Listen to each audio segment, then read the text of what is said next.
go. How you doing, guys? All right, so we are on to Tuesday. And it looks like we might be in this for a little bit longer than expected. Oh man, yeah, who knows how long this thing is gonna go. Nice circuit breaker. Anyway, let's get into this. By the way, it's a fun little workout. Can't wait until I can show you guys how to do rope climbs and all that. That was round number 11. Okay guys, here we go. So, we've got a running workout here, but as usual, we can substitute what we need to get through it, okay? So we have a nice little warm up, going through all of this stuff, you guys, just once, okay? So, once you mark out 30 feet, and you're gonna start out with a 30-foot toe walk. So, just means we're on our tippy toes. Just walking 30 feet, staying up on our tippy toes. Okay, nice and slow and easy. Get lots of steps in there. We want to warm up those calves. Then we're going to go toe walk backwards. Okay, I don't know if I need to show you that, but I will anyway. Right, so 30 foot there, 30 foot back. And then we'll go 30 foot walk on heels. So now we are working the fronts of our shins here. You're going to go 30 foot. Walking on your heels, not letting the balls of your feet touch. And then we're gonna go 30 foot backwards again. All right, so making sure we're flexing all the way through the ankles, getting these shins good to go. Then we are gonna go 30 foot feet turned out. So we are now working the adductors here. And it's like a duck walk almost, without the squat, okay? 30 foot back. And then we're gonna go 30 foot with your feet turned in. So we're really kind of focusing on that internal rotation. Just walking 30 foot like this, okay? Keeping those toes up a little bit and rotate it in. We're warming up those hips when we do this, you guys, okay? Then we're gonna go for a 30 foot lunge with the arms locked out overhead. So just clamp those, get those fingers kind of interlocked. Punch up those arms, pull them back, pull your shoulder blades back and down, and lunge. All right, making sure we're trying to get our knee to the ground, and we're staying super tall in the torso. Then we're gonna go 30 foot lunge with a twist to the front leg. So you're gonna lunge, twist, twist, okay? You want to feel these through this lower back here, you guys, okay? Then we're going to go for a 30 foot butt kicker. These should be really short steps, high heels. You're trying to kick yourself in the butt. Kick yourself in the butt for not getting in here earlier. 30 foot high knees. Right? Get those knees up above the hips, light on the feet. 30 foot bear crawl, okay? These ones here, we got our knees slightly bent. We're putting as much weight on our hands as possible here, okay?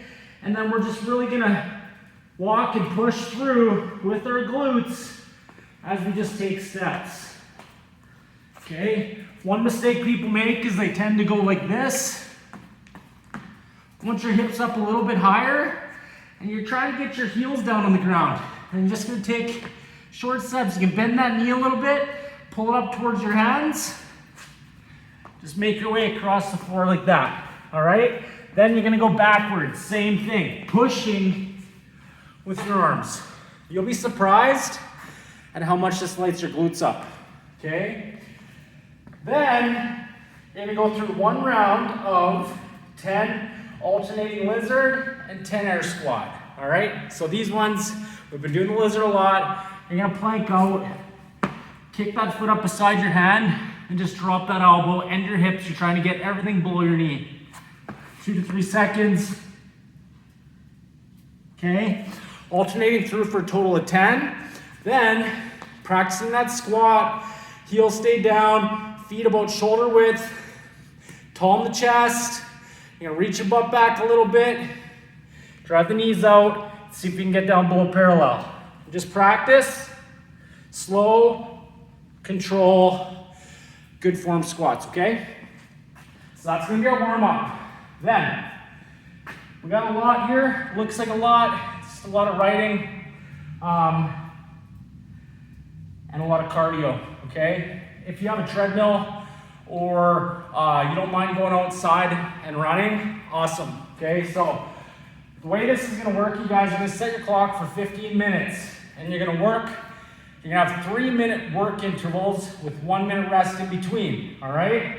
Now, in this 3-minute window, we have written here 0 to 3 minutes.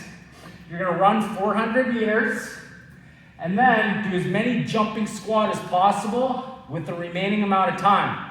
So if it takes you 2 minutes to run that 400 meters, it means you have 1 minute to accumulate as many squats as possible, all right?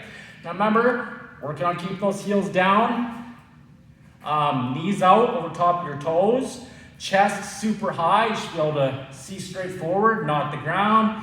And we just want to leave the ground a little bit on that squat. So we want to see a little bit of explosiveness. We're going to sink it up. Okay? You don't have to jump for the sky. But I want to see that nice little bit of explosive power and full extension at the top, which is going to force you to leave the ground. All right? Then you're going to rest 1 minute. And then on the clock, from 4 minutes until 7 minutes, you're going to run 400 meters and do maximum effort reverse lunge. So you're just standing on the spot, lunge.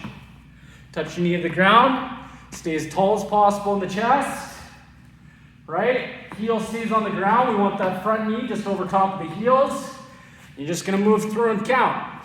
Every time you stand up out of a lunge is 1 rep. As many as possible in the remaining amount of time in that 3 minutes. Rest 1 minute. From 8 to 11, back to the jumping squats after the run. Rest 1 minute, back to the reverse lunge after the run. And then we're done. What we want to do is try to count every squat we do and every reverse lunge we do, and that is our score. That's how we're going to measure our intensity. And then when we come back to it some other day, and we want to redo this workout to see how we do, that's how we can gauge whether we've improved or not, okay? So we're always trying to keep score.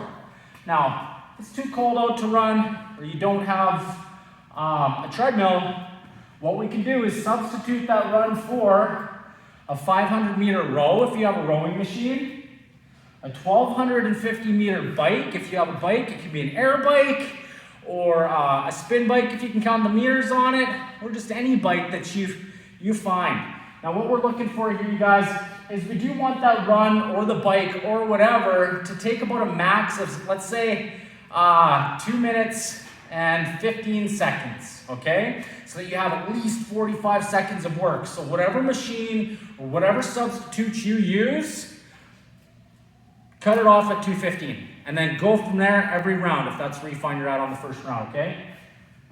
We can also substitute with a minute 30 of high knees. All right, a minute 30 of high knees. Standing there, kicking those knees up really high, really fast. For a minute 30 is gonna get exhausting. So don't feel like you gotta do it for a full minute 30. You gotta stop and rest for 5-10 seconds here and there and then keep on going. Awesome, okay? Or a good old burpee, 25 burpees, all right? Or scale it to something doable for you, again, in that 2 minutes and 15 seconds, all right? 25 burpee for somebody that's really hauling ass and is really quick at burpees, that is about a minute 15, okay? For average folk, you're gonna get about 15 in the minute. So I would say 25 should probably be good in that 2 minutes and 25 or 2 minutes and 15 seconds. And again, a burpee, we're touching our chest to the ground, getting up and jumping with our hands up over our head. All right, or step it down. That's all you gotta do. Touch that chest and thighs to the ground. All right, guys, have fun with this one. And keep it up. All right.